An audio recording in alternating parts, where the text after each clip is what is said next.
আসসালামু আলাইকুম বন্ধুরা, সবাইকে ওয়েলকাম জানাচ্ছি software testing Bangla tutorial YouTube চ্যানেলের নতুন একটি ভিডিওতে। আশা করি সবাই ভালো আছেন এবং সুস্থ আছেন। বন্ধুরা, আজকে আমাদের জাভাস্ক্রিপ্ট বেসিক লার্নিংয়ের 6 নম্বর পর্ব শুরু হচ্ছে। প্রিভিয়াস ভিডিওগুলোতে আমরা লার্ন করেছিলাম ভেরিয়েবল সম্পর্কে, বিভিন্ন ধরনের অপারেটর সম্পর্কে এবং জাভাস্ক্রিপ্টের বেসিক আইডিয়া সম্পর্কে।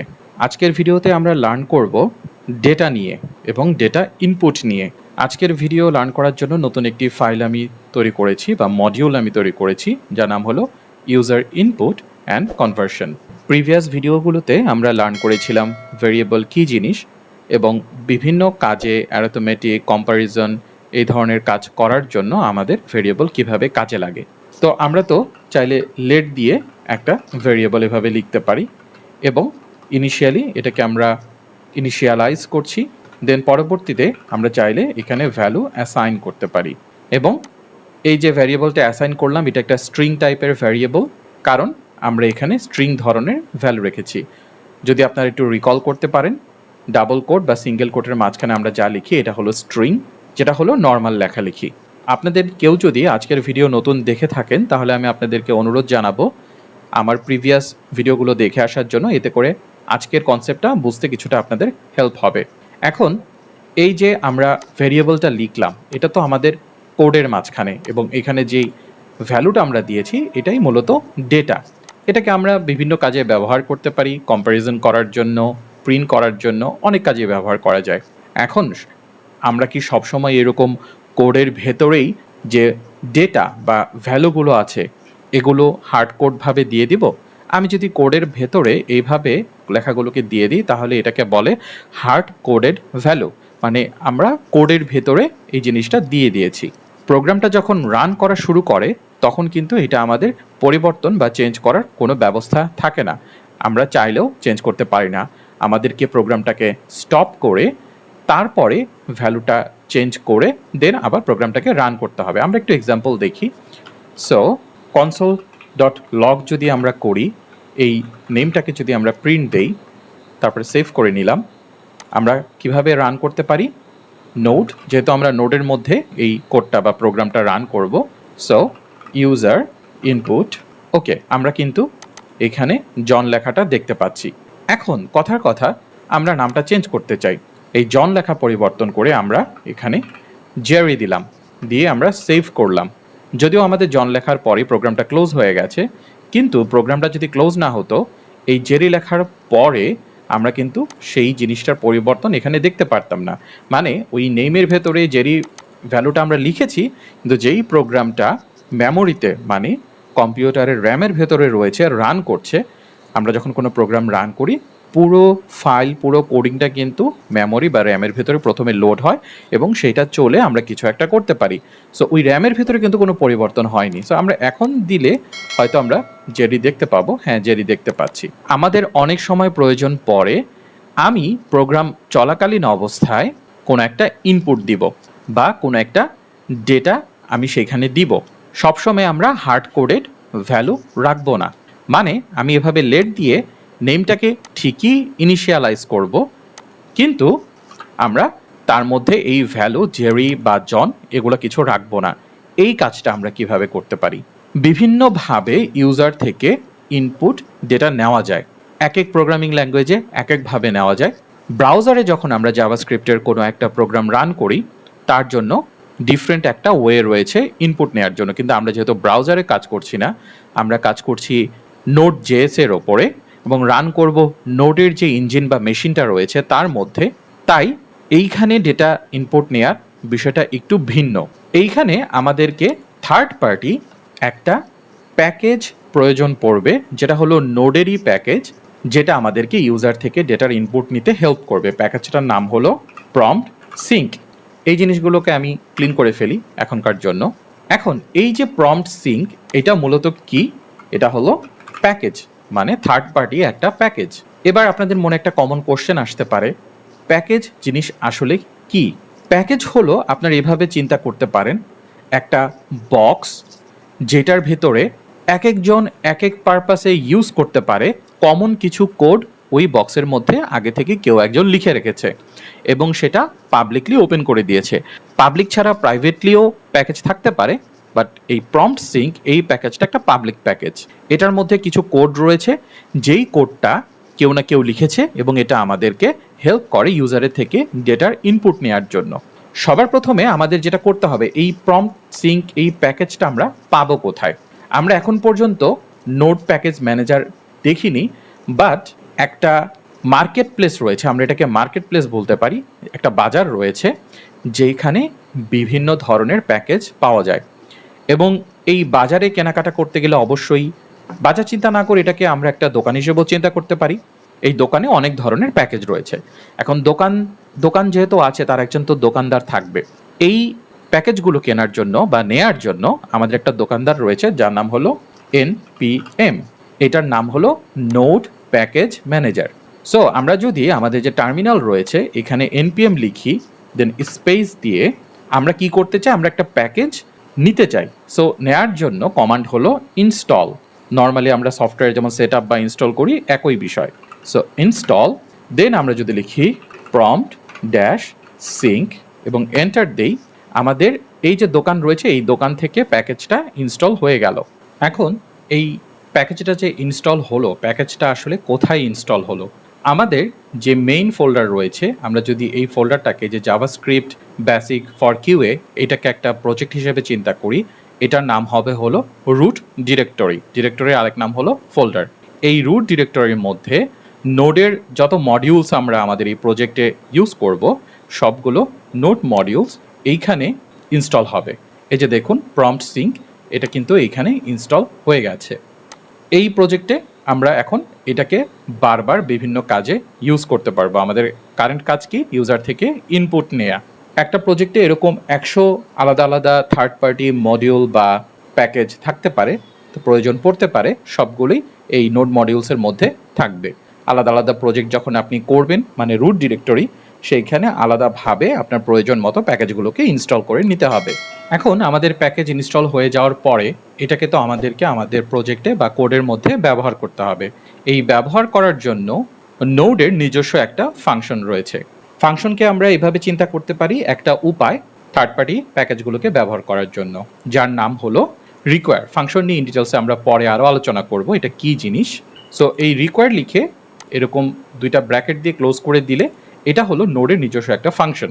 এর মাঝখানে যদি আমরা যেই প্যাকেজটা ইউজ করতে চাই সেটাকে অ্যাজ এ স্ট্রিং আকারে ওর নামটা বলে দিই, তাহলে পরবর্তীতে এই নোড আমাদেরকে ওই থার্ড পার্টি প্যাকেজটা ব্যবহার করতে দিবে।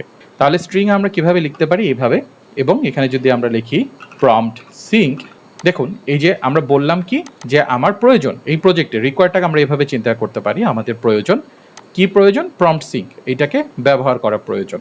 এবং প্রয়োজন যে আমরা তো বললাম, কিন্তু নোড আসলে কিভাবে বুঝবে আদৌ এই কাজটা ওর করতে হবে কি হবে না? প্রয়োজন আমরা বলছি ঠিক আছে, কিন্তু এই প্রয়োজনটা তখনই পরিপূর্ণ হবে যখন আমরা এই প্রয়োজনটাকে ইনিশিয়ালাইজ করবো। আমরা ভেরিয়েবল যেভাবে ইনিশিয়ালাইজ করি, এই প্রয়োজন মেথডটা বা রিকোয়ার মেথডটাকেও আমরা একইভাবে ইনিশিয়ালাইজ করব। এর পেছনে আমরা এভাবে আরও দুইটা ব্র্যাকেট দিয়ে দিলাম।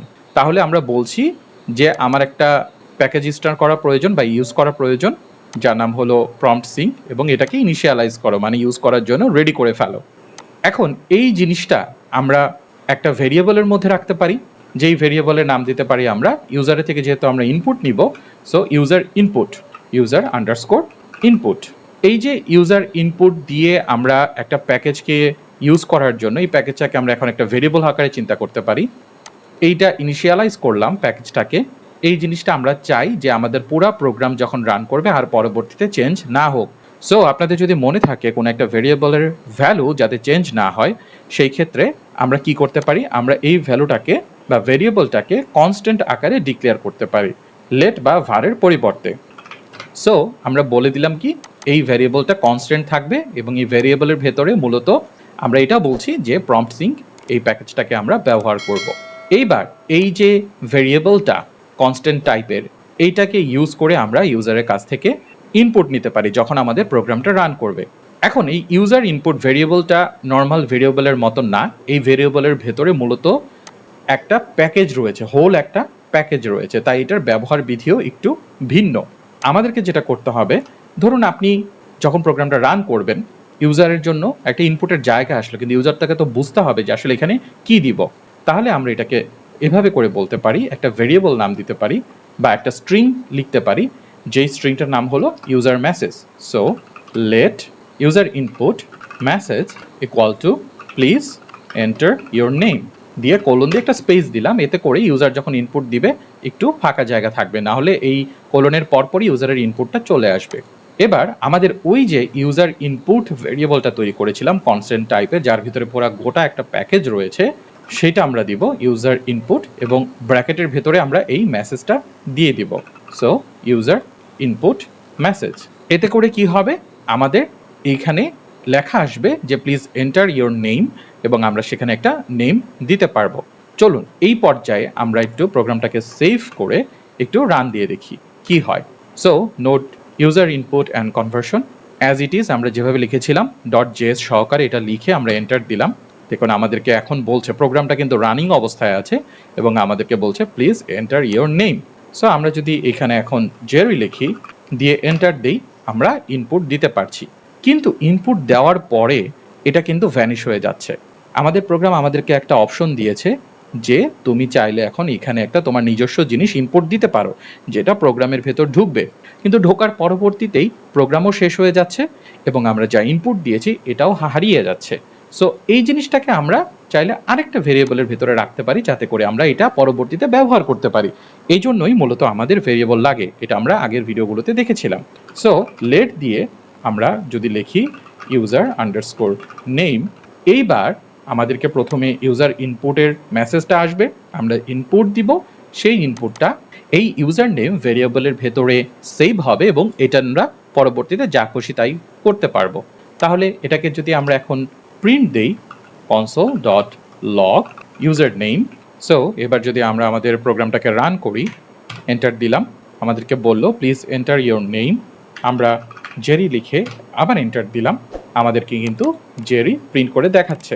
স্ট্রিং কনক্যাটিনেশন আমরা এখন পর্যন্ত দেখিনি, বাট চাইলে আমরা আরেকটু কাজ করতে পারি। আমরা এই লেখাটার আগে, প্রিন্ট করার আগে একটা মেসেজ দিতে পারি, হ্যালো, দেন স্পেস, তারপরে প্লাস যদি দেই, প্লাস দিয়ে যেহেতু আমরা এইখানে একটা ভেরিয়েবল নিয়েছি, ভেরিয়েবলটা আমরা এখানে দিয়ে দিচ্ছি। সো প্লাস দিয়ে দিলে হ্যালো লেখার পরে একটা স্পেস দিয়ে আমাদেরকে এই নামটা দেখাবে। আমরা আবারও আমাদের প্রোগ্রামটাকে রান করি, জেরি, সরি আমি প্রোগ্রামটা সেভ করিনি, জেরি, হ্যালো জেরি।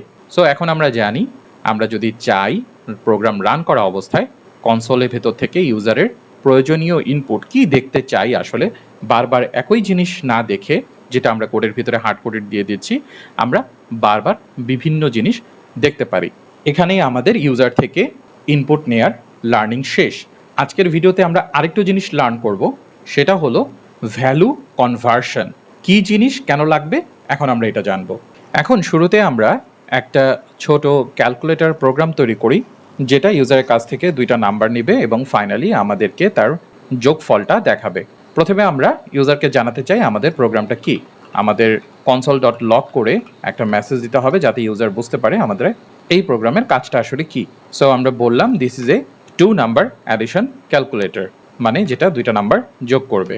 আমাদেরকে ইউজারের কাছ থেকে ডেটা ইনপুট নিতে হবে, যে দুইটা নাম্বার ইউজার আসলে যোগ করতে চায়। তাহলে আমরা আরও দুইটা ভেরিয়েবল তৈরি করি। ইউজারকে তো আসলে জানাতে হবে ইউজার কী ধরনের ভ্যালু ইনপুট করবে, তাই আমরা এখানে একটা মেসেজ লিখব, number 1 message, please enter the first number. একইভাবে আমরা আরেকটা ভেরিয়েবল ক্রিয়েট করি, যার নাম দেই number 2 message, please enter the second number. এরপর আমরা ইউজারের কাছ থেকে ইনপুট নেই। ইউজারের ইনপুট নেওয়ার জন্য আমাদেরকে ইউজার ইনপুট ব্যবহার করতে হবে এবং এর ভেতরে আমরা নাম্বার 1 মেসেজটা দিয়ে দিলাম। একইভাবে আমরা ইউজার ইনপুটের ভিতরে নাম্বার 2 এর মেসেজটাও দিয়ে দিলাম। এবং যেহেতু দুইটা নাম্বার আমরা নিচ্ছি, এগুলাতে তো যোগ করার জন্য আমাদেরকে ভ্যারিয়েবলের মধ্যে রাখতে হবে, তাই আমরা দুইটা ভ্যারিয়েবলের ভেতরে এগুলো রাখলাম। প্রথমটা রাখলাম নাম্বার 1 এর ভেতরে, দ্বিতীয়টা রাখলাম নাম্বার 2 এর ভেতরে। ফাইনালি আমরা আরেকটা ভেরিয়েবল নিলাম, যেখানে আমরা যোগ করে যোগফলটা রাখবো। সো টোটাল নাম্বার 1 আর নাম্বার 2 আমরা এখানে যোগ করে দিচ্ছি। ফাইনালি আমাদের টোটাল ভ্যালুটা আমরা প্রিন্ট করে দেখাবো। চলুন এবার আমরা এই প্রোগ্রামটাকে রান করি এবং খুব ইন্টারেস্টিং একটা জিনিস ঘটবে, সেই জিনিসটা আমরা একটু অবজার্ভ করি। সো আমরা যখন প্রোগ্রামটা রান করলাম, আমাদেরকে বলছে please enter the first number. আচ্ছা, এখানে দেখার সুবিধার্থে বা বোঝার সুবিধার্থে আমরা এখানে একটা স্পেস অ্যাড করে দিই, তাহলে ইউজার ইনপুটটা নিতে একটু সুবিধা হবে। So please enter the first number 10, please enter the second number 20, total দেখাচ্ছে 1020। এইটা আসলে কেন? আচ্ছা, এখানে আমরা আগের মতন একটা ছোট্ট মেসেজ দিয়ে দিই, টোটাল ভ্যালু ইজ দিয়ে প্লাস দিলাম। ওকে, তাহলে আমাদের একটু দেখতে সুবিধা হবে। 10, 20, টোটাল ভ্যালু 1020। এইটা কেন হচ্ছে? আমরা তো দুইটা নাম্বার দিলাম এবং দুই নাম্বারটাকে যোগও করলাম, তাহলে সেই দুইটা নাম্বার যোগ না হয়ে 1020 পাশাপাশি কেন দেখাচ্ছে? এইটার প্রধান রিজন হলো, আমরা যে কোনো প্রোগ্রামিং ল্যাঙ্গুয়েজে ইউজারের কাছ থেকে যখন কোনো ভ্যালু ইনপুট নেই, সেই ভ্যালুটা অ্যাজ এ স্ট্রিং আকারে সিস্টেমের ভেতরে ঢোকে এবং দুইটা স্ট্রিং তো আমরা যোগ করতে পারবো না। যদিও আমরা এর ভেতরে নাম্বার দিয়েছি, দুইটা স্ট্রিং আমরা কখনোই যোগ করতে পারবো না।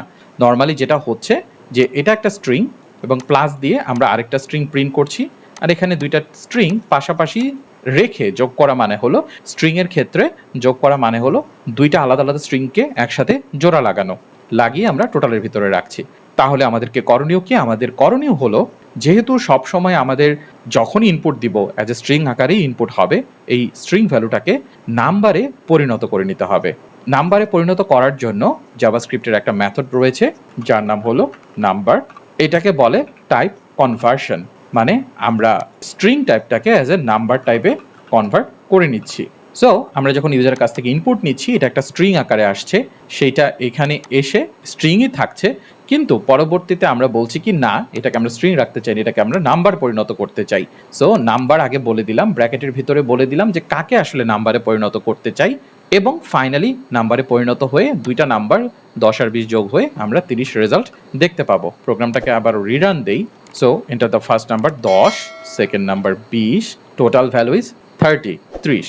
শুধু এই জাভাস্ক্রিপ্টেই না, সব প্রোগ্রামিং ল্যাঙ্গুয়েজেই আমরা যখন ইনপুট নিই, যেহেতু স্ট্রিং আকারে ঢোকে, আমাদেরকে টাইপ কনভার্সনটা করে নিতে হয়। এক এক প্রোগ্রামিং ল্যাঙ্গুয়েজে এক একভাবে করতে হয়, জাভাস্ক্রিপ্টে এইভাবে করতে হয়। এখন খুব একটা ইন্টারেস্টিং কোশ্চেন আপনাদের মনে আসতে পারে, আচ্ছা আমি যদি এখানে 10 আর 20 না দিয়ে অন্য কিছু দিতাম, এবিসি XYZ, তাহলে কি হতো? আমি তো এবিসি XYZ কে কি নাম্বারে পরিণত করতে পারবো, বা আদৌ কি সম্ভব? সো চলুন দেখি আমরা এখানে কি হয়। প্রোগ্রামটাকে আবার রান করে আমরা একটা ভ্যালু দিলাম এবং আরেকটা ভ্যালু অ্যাজ এ নাম্বারই দিলাম। Finally total value is none দেখাচ্ছে। এটা একটা এক্সেপশন, নান এক্সেপশন। ও আসলে যেই ভ্যালুটা পেয়েছে ADSSDS, এইটা নাম্বারে পরিণত করতে পারেনি, এই কারণেই এই এররটা দিচ্ছে। সো এটা একটা গার্বেজ ভ্যালু, এটা নাম্বারে ঠিকমতো করতে পেরেছে, গার্বেজের সাথে যখন নাম্বার যোগ করতে যাচ্ছে সম্ভব হয়নি, তাই ও একটা নান এরকম একটা মেসেজ শো করছে। তাহলে কিভাবে হলো? আসলে ইউজার তো ইনপুট ভুল দিতেই পারে, এই কারণেই আমাদের এই মেসেজগুলো খুবই ইম্পর্টেন্ট ইউজারকে বলার জন্য কী ধরনের ভ্যালু আমি ইউজারের কাছ থেকে এক্সপেক্ট করছি। ইউজার যখন দেখবে যে ফার্স্ট নাম্বার, তার মানে সে বুঝবে তাকে একটা নাম্বার ইনপুট দিতে হবে। এভাবেই আমরা আমাদের প্রোগ্রামিংটাকে স্ট্রং করতে পারি। তারপরেও ইউজার যে ভুল করবে না তা না, সেই ভুল করলে সেই এক্সেপশন হ্যান্ডেল করারও অনেক ওয়ে রয়েছে, সেগুলো আমরা পরবর্তীতে জানবো। আজকের ভিডিও এই পর্যন্তই। আশা করি আজকের ভিডিওটি আপনাদের কিছুটা উপকারে আসবে। ভিডিওটি ভালো লাগলে ভিডিওটিতে লাইক করে দিবেন, চ্যানেলটিতে সাবস্ক্রাইব করবেন। আজকের ভিডিওতে ইনপুট নেওয়া এবং নাম্বার কনভার্সন শেখার একটা রিজন হলো, নেক্সট ভিডিওতে আমরা একটা ছোটোখাটো প্রজেক্ট করব, কিউএ সামারি রিলেটেড প্রজেক্ট, যেখানে টেস্ট কেসের এক্সিকিউশন, কয়টা টেস্ট কেস ছিল, কয়টা ফেল হয়েছে, কয়টা পাস হয়েছে, প্রোডাক্ট ডেলিভারি দেওয়ার জন্য রেডি কিনা, এই সব কিছুই আমরা জানবো। সো সবাইকে পরবর্তী ভিডিও দেখার আমন্ত্রণ জানিয়ে আজকের ভিডিও এখানেই শেষ করছি। সবাই ভালো থাকবেন, আল্লাহ হাফিজ এবং আসসালামু আলাইকুম।